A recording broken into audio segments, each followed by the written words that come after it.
Welcome to Nightmare Coming, where folklore bleeds into reality. Every story you thought was just a tale has a truth waiting in the dark. One nightmare at a time, we dig deeper into what was left unexplained. If you dare to question what's real, like, subscribe, and share the story that still haunts you. Then, let's step into tonight's nightmare. Story 1.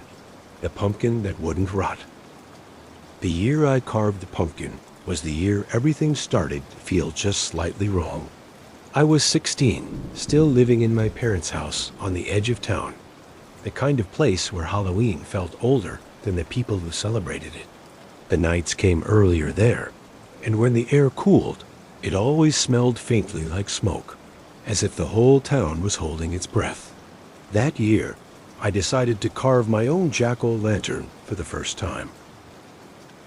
I picked it out from the farm down the road, a lopsided, dull orange one that no one else seemed to want.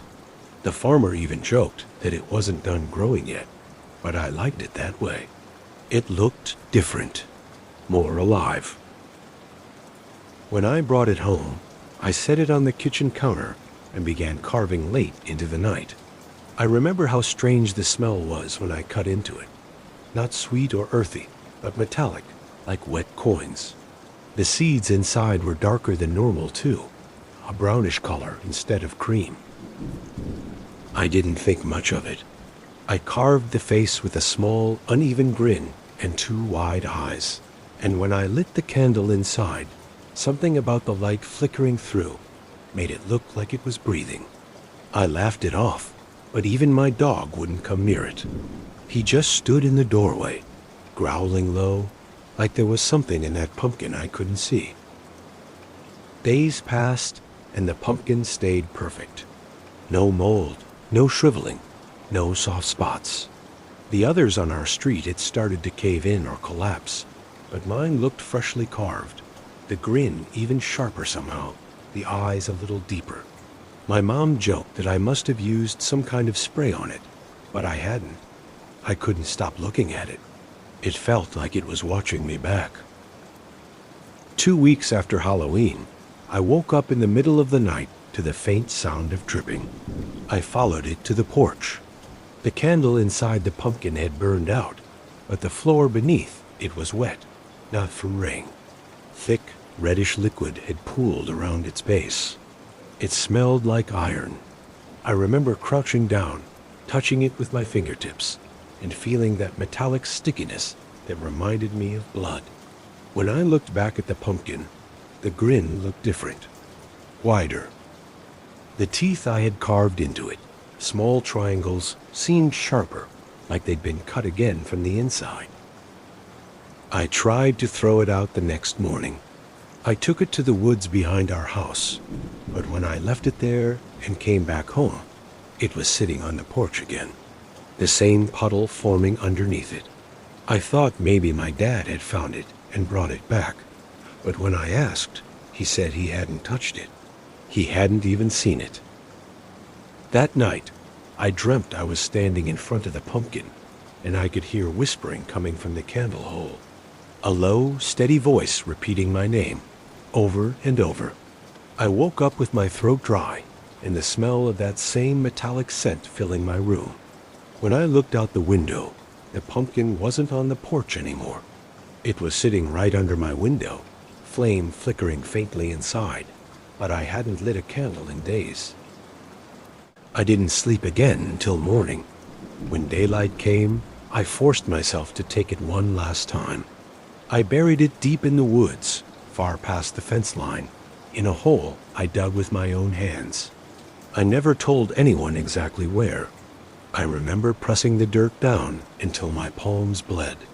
For weeks after that, I could still smell that faint iron scent whenever I walked past that part of the woods. Years later, after I'd moved out and come back home for Halloween, I took a walk behind the house, just to see, I guess. And there it was again, a single pumpkin sitting half buried in the dirt. Same shape, same grin, freshly carved, candle burning inside, though no one had been out there in days. Sometimes, when the wind blows the right way, I swear I can hear it whisper my name again, soft, almost grateful, like it never really went away, like it was waiting for me to come back. Sometimes I wonder if I ever really buried it, or if it buried itself. Story 2. The Man in the Cheap Costume. Halloween night has a strange way of blurring what's real and what's pretend. You start to notice that some people's masks fit a little too well. That's what I remember most about the man that followed us. How ordinary his mask looked. Plastic. Cheap. Like something you'd grab last minute at a dollar store. But it was the way he wore it, the way he moved, that made it wrong. I was 17 then, walking around the neighborhood with a few friends. We were too old for trick-or-treating, but too restless to stay home.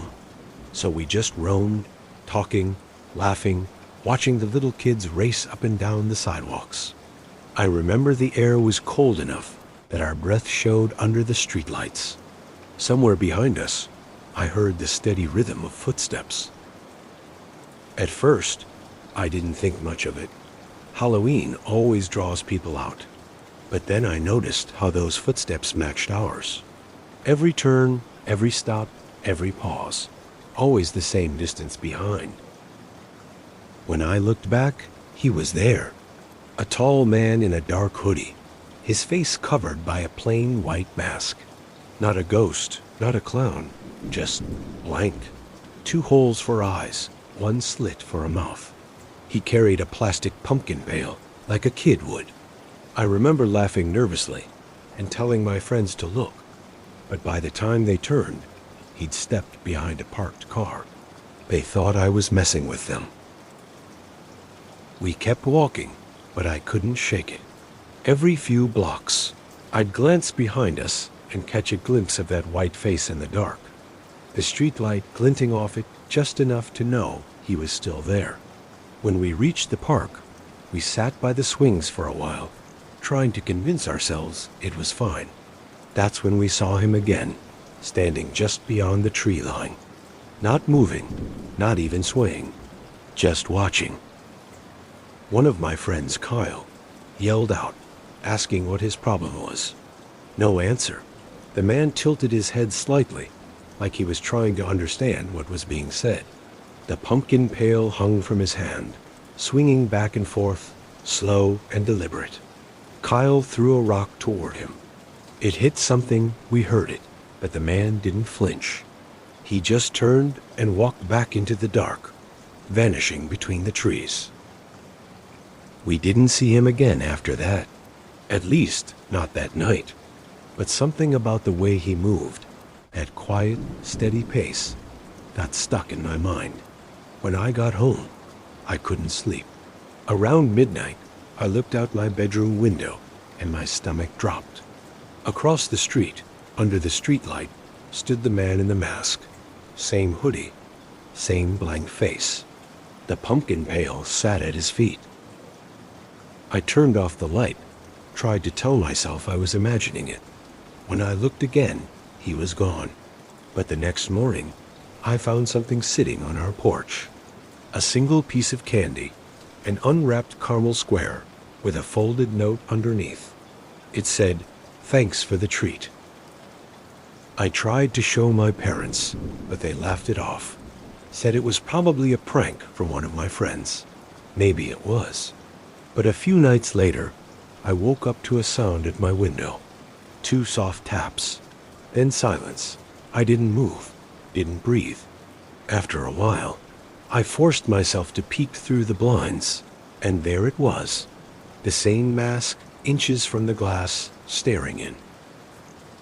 I screamed, ran to my parents' room, and by the time they got up, whoever it was had vanished.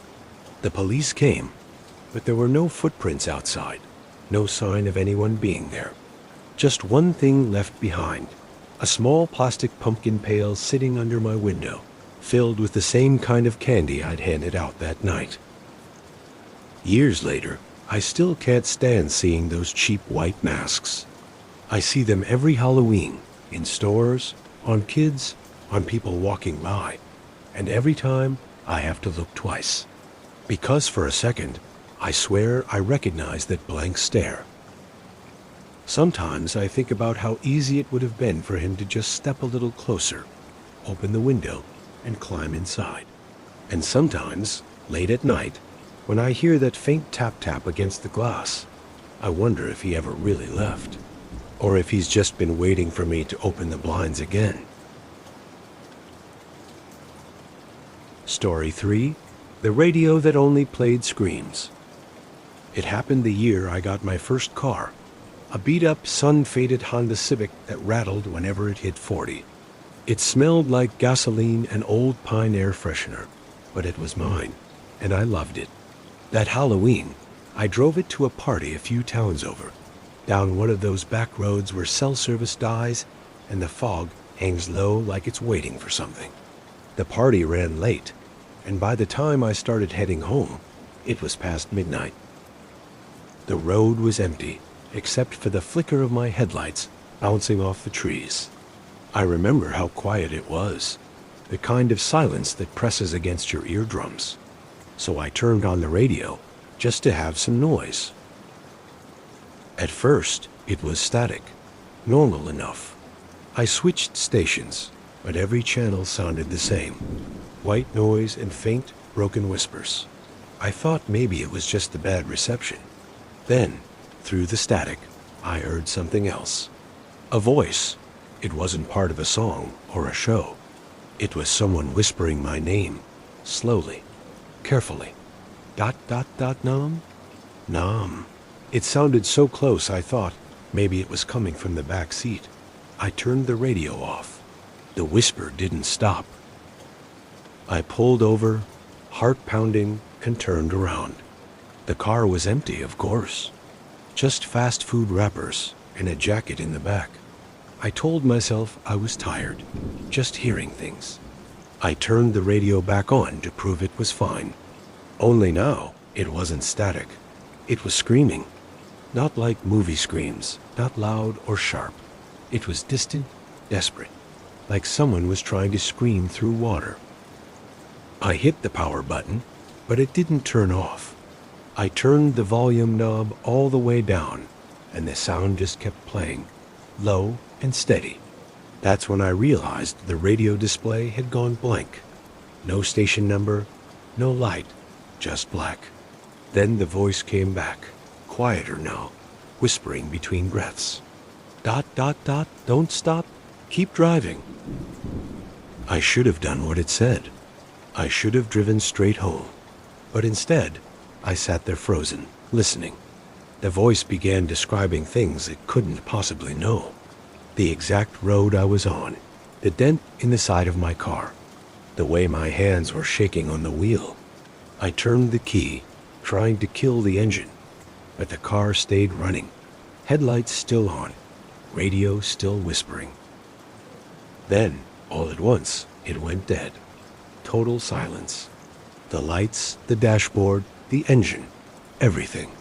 The only sound left was the wind. I sat there in the dark for what felt like forever, until out of the corner of my eye, I saw movement on the side of the road. A shape, pale and still, standing just beyond the trees. The radio flickered back on, just static now, but the lights didn't. In the faint glow of the display, I saw it. A face pressed against the outside of my passenger window. Pale skin, hollow eyes, and when it opened its mouth, the screen came again, the same one from the radio. It was right there, vibrating through the glass, as if it had crawled out of the broadcast itself. I hit the gas without thinking. The car lurched forward, sputtering, lights flashing weakly. When I finally made it back to town, the radio went silent again. No sound, no signal, just the faint hiss of a dead channel. I left the car running in my driveway and ran inside, too scared to look back. The next morning, I went to check it. The car started fine. Radio worked like nothing ever happened. But when I turned the dial to the same frequency, I heard something faint beneath the music. a whisper buried deep under the static. I couldn't make out the words at first, but as I leaned closer, I caught the end of a sentence. "You should have stopped." I shut it off and haven't touched that car radio since. But every now and then, when I borrow someone else's car or sit in the passenger seat with the radio playing low, I'll hear it again. That faint hum behind the music. Sometimes it's static. Sometimes it's the sound of shallow breathing. And once, just once, it said my name again. Now I drive in silence, but it doesn't matter, because sometimes, even with the radio off, I still hear it humming through the dashboard, soft and steady, waiting for me to tune in. Story 4. The Neighbor Who Wasn't There. When I first moved into that apartment, I thought I'd finally gotten lucky. Rent was cheap, the building was old but clean, and the neighborhood was quiet, the kind of quiet that made you sleep deeper.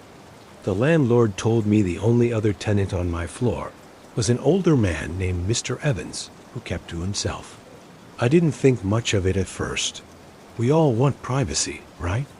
But there was something strange about his door. Apartment 3B.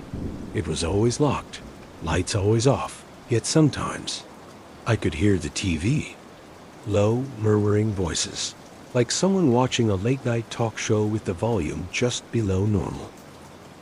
The first week passed without a word, but one night, the night before Halloween, actually, I came home late from work and found a small envelope taped to my door. It just said, "From 3B," in shaky handwriting. Inside was a Polaroid photo. It showed the hallway outside my apartment, empty except for my own door. The timestamp on it was from that same night, about an hour earlier. I stood there staring at it, trying to think of a reason anyone would do that.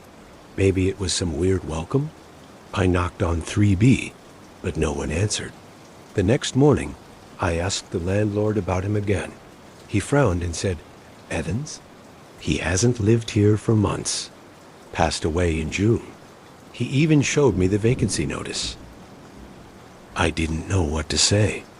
That night, I tried to shrug it off. Maybe someone else had moved in quietly.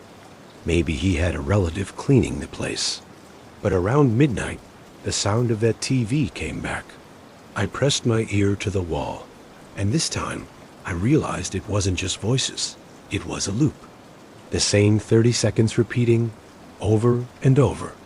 I recognized one phrase. A woman saying, "Can you see me now?" Followed by static. The next day, I told the landlord what I'd heard. He looked uneasy and said he'd check it out. A few hours later, he came back pale. "The apartment's empty," he said. "Electricity's off. Has been since the summer?" I didn't sleep that night. Every time I closed my eyes, I saw that Polaroid, the empty hallway, the timestamp matching my own clock. I decided to leave early for work the next morning. But when I opened my door, another envelope was taped there. Same handwriting. Inside was another photo. Same angle, same hallway. Except this time, there was someone in it. A tall man, standing right outside my door, head tilted toward the peephole. I ran down the hall to 3B. The door was still locked. I knocked until my hand hurt. Then, from inside, came the muffled sound of that same TV loop. "Can you see me now?" Static. Then again. "Can you see me now?" The knob turned slowly on its own. I stepped back, heart pounding, but the door didn't open. It just creaked once and stopped.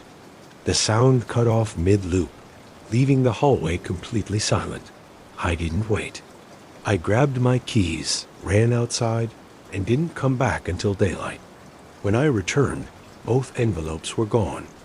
No sign they'd ever been there. But there was something new on my door. A smear of dust shaped like a handprint, pressed right over the peephole. I moved out that weekend. The landlord didn't ask why. But on my last day, I saw a light flicker behind 3B's window. Just once. Faint yellow, like the glow of an old TV. Sometimes I wonder if that's where it all started. The Polaroid, the whisper through the walls, the looping voice that only played for me. Because a few nights ago, in my new place, I found another envelope taped to my door. Same handwriting. Same photo angle. Except this time, the timestamp wasn't from the past. It was from 10 minutes in the future. And the hallway in the picture wasn't empty. Someone was standing at my door again. I looked through the peephole. Nothing there. But somewhere beyond the wall, just beneath the quiet, I could hear it. The faint hum of a TV playing in an empty room. And a woman's voice asking one last time, "Can you see me now?" I tell myself I've moved on, that those things only happen in old buildings, that sometimes sound carries through vents or photos glitch when the light hits wrong. But deep down, I know what I heard, what I saw. And every October, when the nights stretch a little longer and the air gets cold enough to sting, I start to hear it again. That same low hum, the faint flicker of static behind a wall that isn't mine anymore. I used to think hauntings were about places, that if you ran far enough, you could leave the strange things behind. But I think some things follow you. Maybe not the ghosts themselves, but the moments they chose to show you. A door that shouldn't have moved. A sound that shouldn't exist. A voice that shouldn't know your name. I've thrown out every photo, sealed every peephole, unplugged every TV, but it doesn't matter. The silence finds a way back. Last night, I woke up to a soft knocking. Not on the door, from the inside of the wall. 3 knocks, slow and careful, like someone testing how thin the space is between us. I didn't move, didn't breathe, just waited. The sound stopped, and for a moment, I thought it was over. But then the TV in the living room flickered on by itself. Static. A voice, quiet but clear, through the white noise. "Can you see me now?" I sat there, staring into the dark, and realized something I hadn't before. Maybe I was never supposed to answer. Maybe it isn't a question at all. Maybe it's a reminder that once you've looked into the dark long enough, it looks back. And once it knows your name, it doesn't forget. So if you hear a knock this Halloween, don't open the door. Don't check the peephole. Just turn off the lights, sit still, and wait for the silence to pass. Because sometimes it doesn't matter who's there. Sometimes it's already inside.